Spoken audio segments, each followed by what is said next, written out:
Let us just first kick off with a question from both Jen and I. So I'd like to ask you both this question, and you actually have, you both spoke about giving AI the ability to understand people's emotions, although Jamie, you take it from really a linguistic point of view.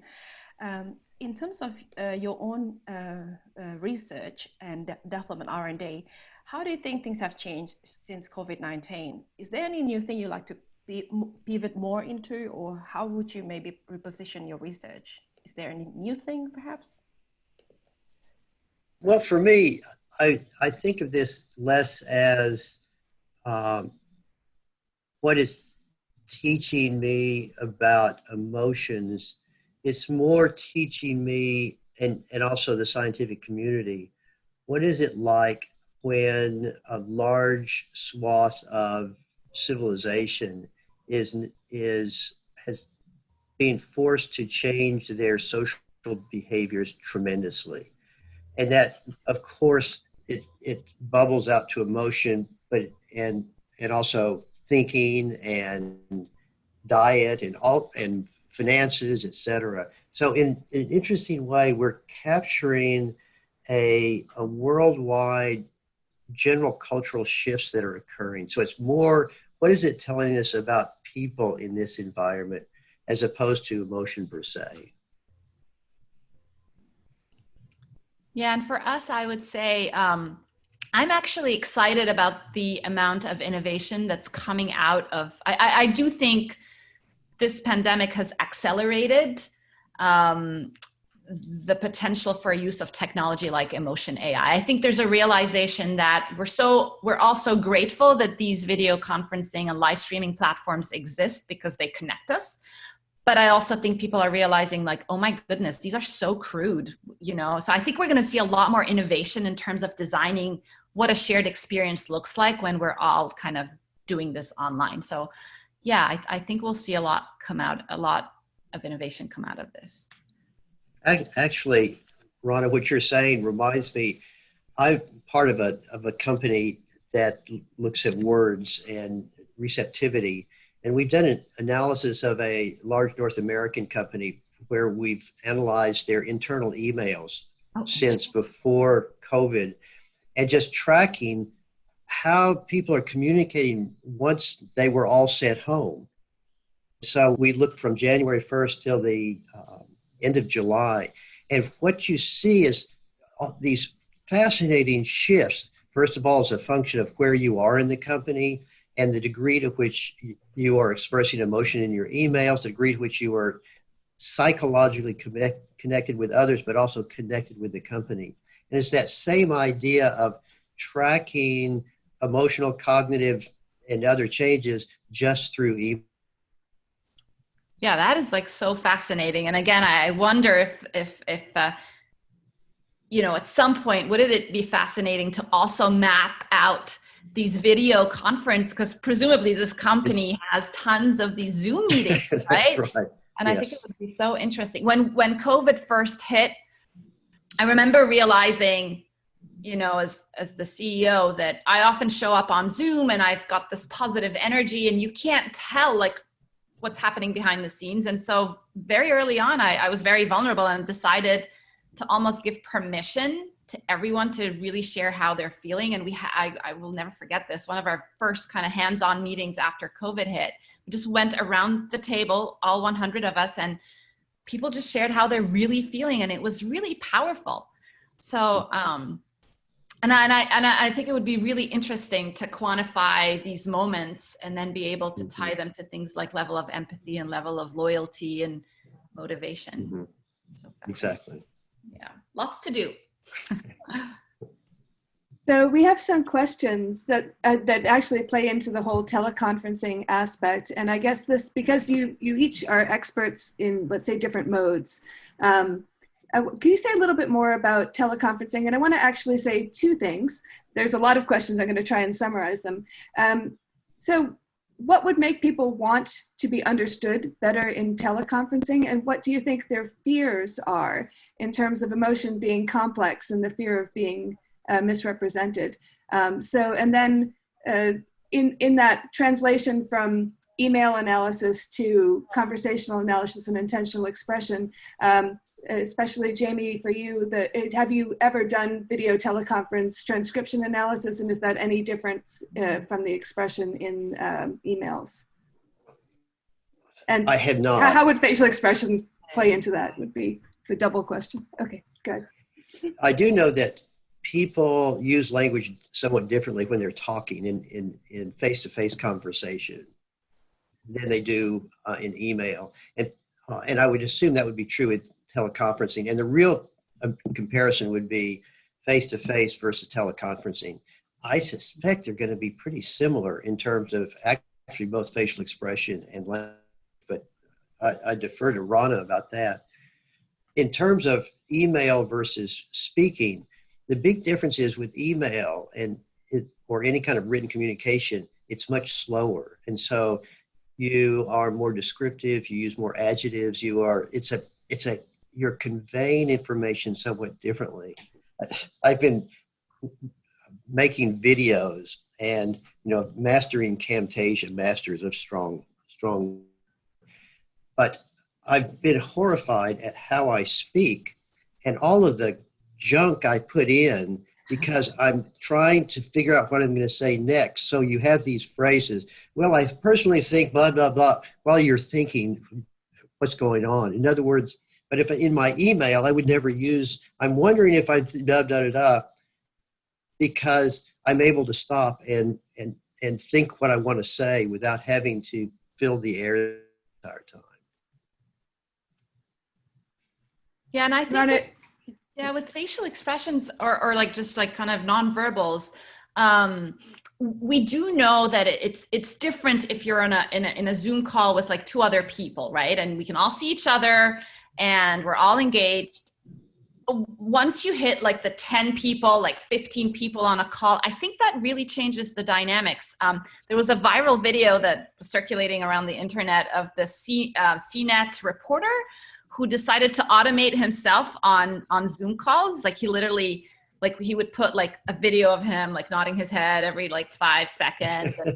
And his coworkers didn't notice, which is kind of interesting, right? So I think the dynamics are different, but again, I don't think anybody's really quantified it at scale. That's a brilliant idea.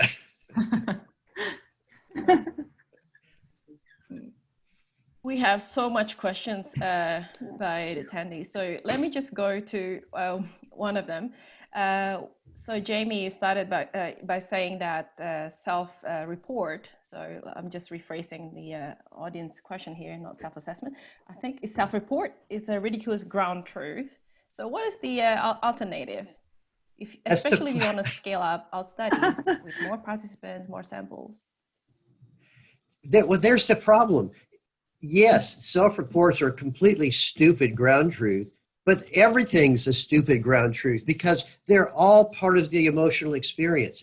But to use one as the ground truth and come up, it would be, and I think Rana's example is a really good one, where you could have self-reports that match or doesn't match, but think of the Coca-Cola commercial.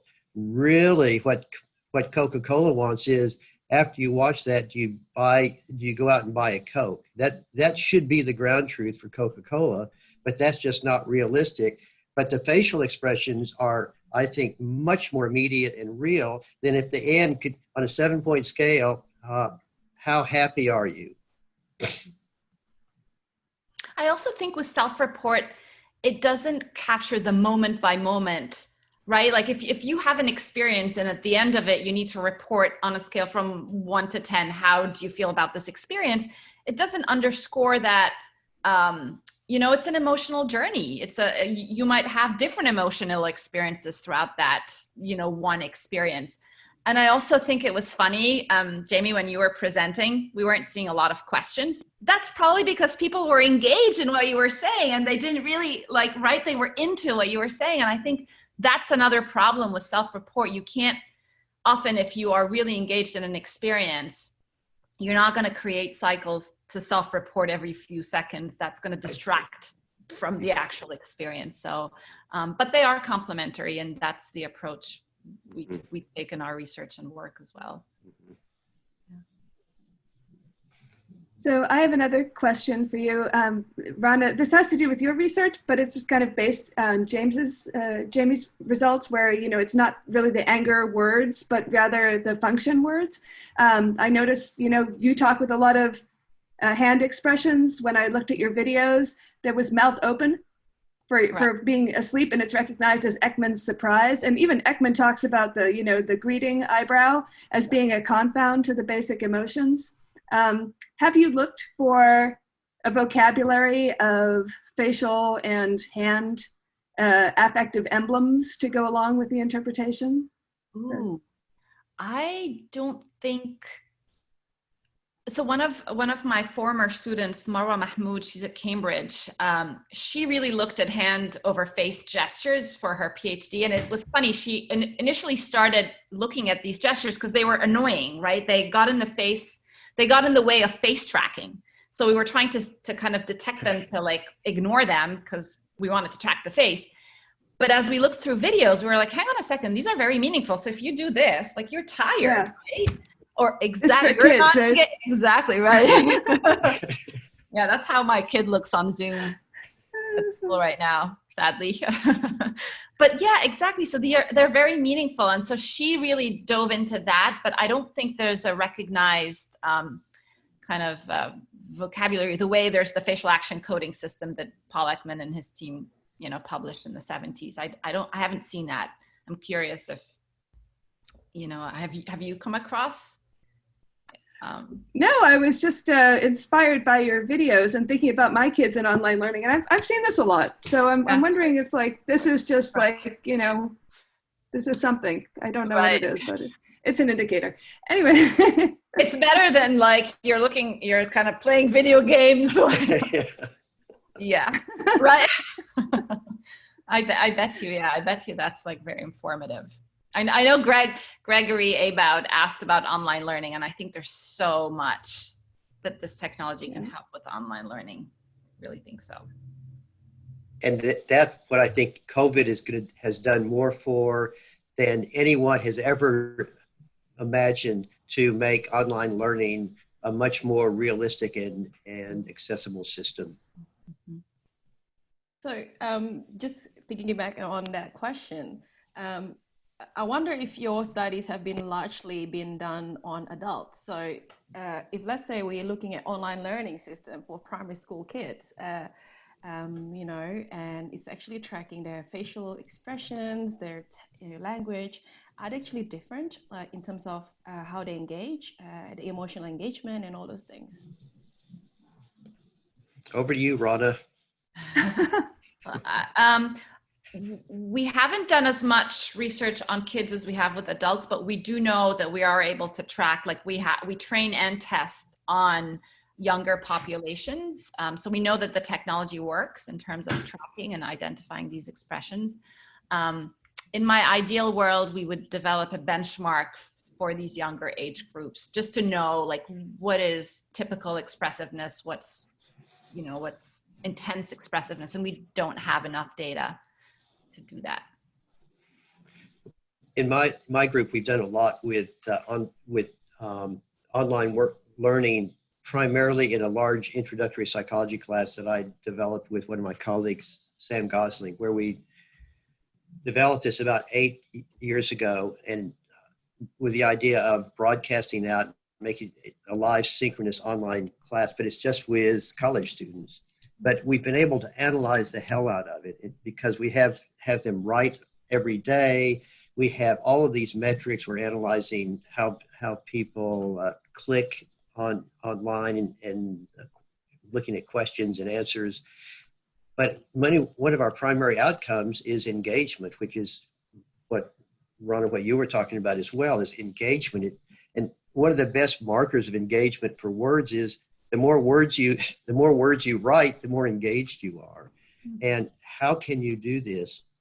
One of the things that we're finding is you have frequent testing. the more people are engaged and the more effective it is, and the more we're able to reduce disparities between upper and lower income students. Interesting. I have a question particularly directed at Jamie. It has to do with when you showed your graphs and you were talking about word frequency counts, and you decided that people were angry or sad. How did you decide that that's how they were feeling?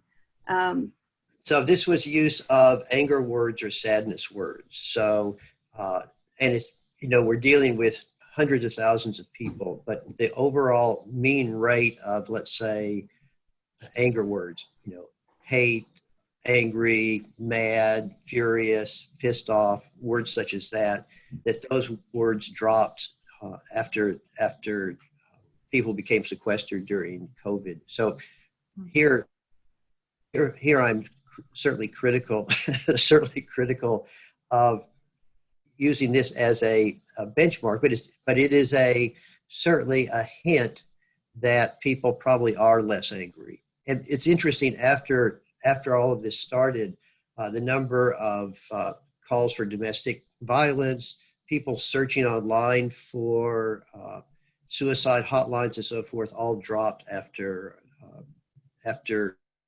March 8th. I got Roblox to work on my iPad. So somebody actually asked that question. So in the graph that you showed, people are less angry. Is that because people are interacting face-to-face less? So does it actually mean there's a correlation in that? Well, that's an interesting question. What makes us angry day to day? A lot of it probably is being around other people. When we're around other people, we're happy and we're angry. I mean, and that's one of the functions of emotions, is the regulation of interpersonal communication. And when you're around primarily your family, I think a lot of people assume there'd be much more family abuse, but the evidence suggests that's not the case. If you're stuck around the family members, you kind of realize, we kind of have to get along.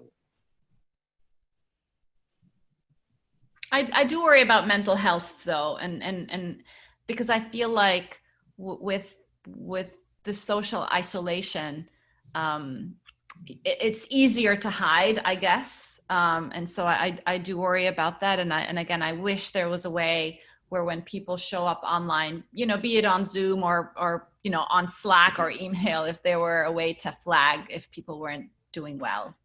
I agree. And I think the real issue, our data that I presented was just through the end of May.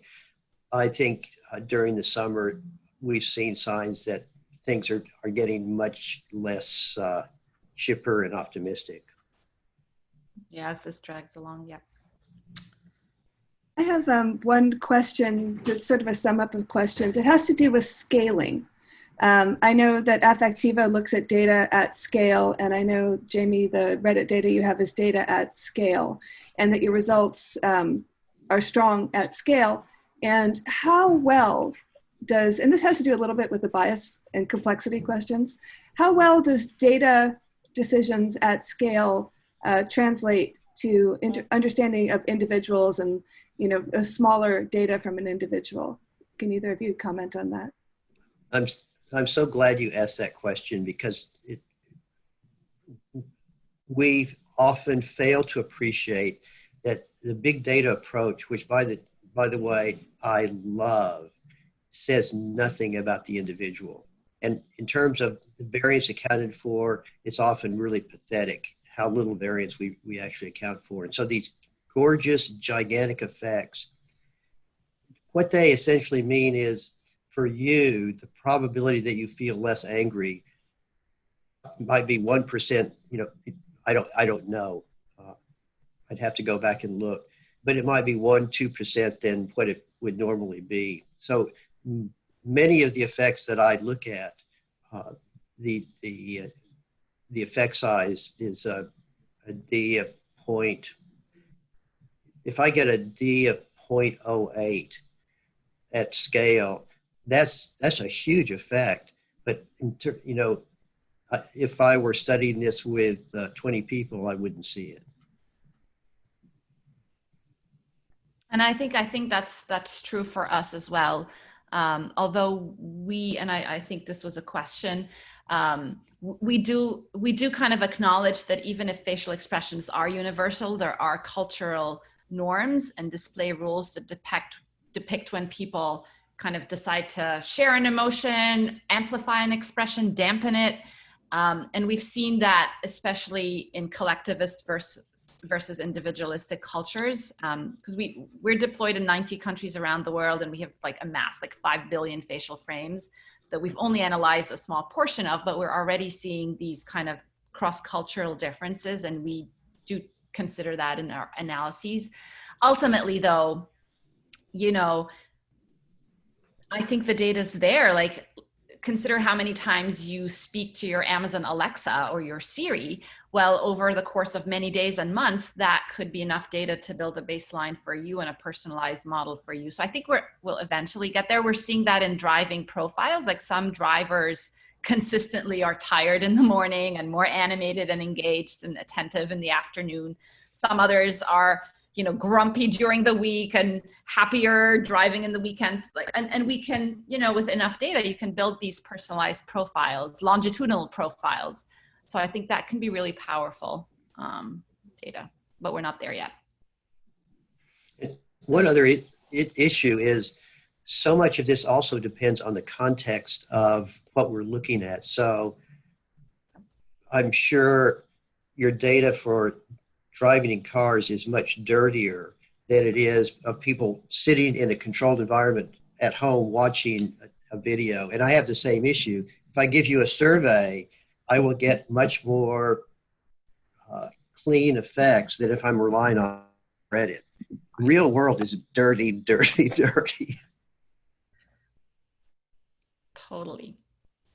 Right. So I'm just continuing on that discussion about the about user profiles. So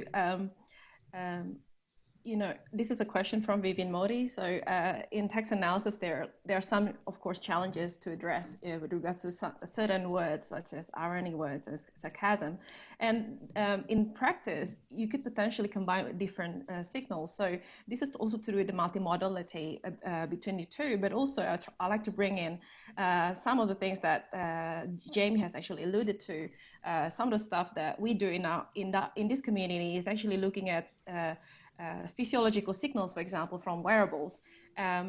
So what will be a good way of actually achieving results from this multimodality? But perhaps it's not practical because maybe not everyone will be providing content to all, but have you actually tried them all and then see which will work best, which combination will work best, or which one actually people accept more? So there are actually two parts of the question. One is to do the accuracy and practicality, and the other one is to do with acceptance. For me, I think so I have spent a lot of time studying heart rate skin conductance, where people will wear systems around, or wearing my Fitbit is a good example of it. I think the real issue is what are you trying to predict? And I think this is going to be the biggest challenge for wearables in terms of, do they really predict sleep? Do they really predict anything? And I'm sure they will, but right now I think that is really the challenge. What's the gold standard? So I love the idea of connecting them with facial expression, with words, etc. And in fact, we're playing with that right now. But the killer problem is, what's the outcome measure? Yeah, and we've spent a lot of years, first at MIT and then even in the early years at Affectiva, building a physiological sensor that captures skin conductance and heart rate and other signals. And I think it's really interesting data. I think we were initially really focused on trying to use that data and understanding people's responses, again, to content. So it was very short time frames, and I think that was not kind of the best match for the signal with the context. I know MIT has continued to do a lot of research mapping this data to epileptic seizures and other kind of, and other kind of, what do you call it, physiological kind of responses. And I think it is interesting. We've also actually spent time looking at facial expressions, vocal intonations, and when they match or mismatch. And I think that's really powerful. Like the dissonance between different modalities, like what you're saying and how you're saying it could be really interesting. And that gets back to like sarcasm. Maybe that's how, right? It's so hard to detect sarcasm from just looking at words or just looking at facial expressions. So it's the combination that's probably going to get us there. That strikes me as a really important direction to go, and to tracking when in people's lives are these disparities. Are things going bad in the marriage? Are things going bad at work? Right. I think for the UbiComp attendees, that just says there is so much work to be done. It is so many of these are unsolved problems, but they're super exciting. So let's do. We both wanted to thank you so much for your keynote presentations, and I did want to ask you. We do have to wrap it up, but if you could imagine affective computing or emotional intelligence bringing one thing to the COVID pandemic, what would you like to see? Jamie? Rana? Too hard a closing question. For me, it's empathy. I want to see more empathy in the world. Fantastic. I can't answer the question. To me, I want to get a better sense of what does it mean to be socially isolated versus socially together. And how will an event like this change us and help us and make us worse and better? Thank you. This has been a trying time with COVID-19, and we thank you for your efforts in the virtual keynotes. And we'd like to mention and tie this to our closing keynote, which will be on tracking the spread of the COVID-19 pandemic. And with that, I would like to close the session. And thank you very, very much for both your excellent keynotes and this very interesting discussion. Thank you. Thank you for having us. Thank you. Bye.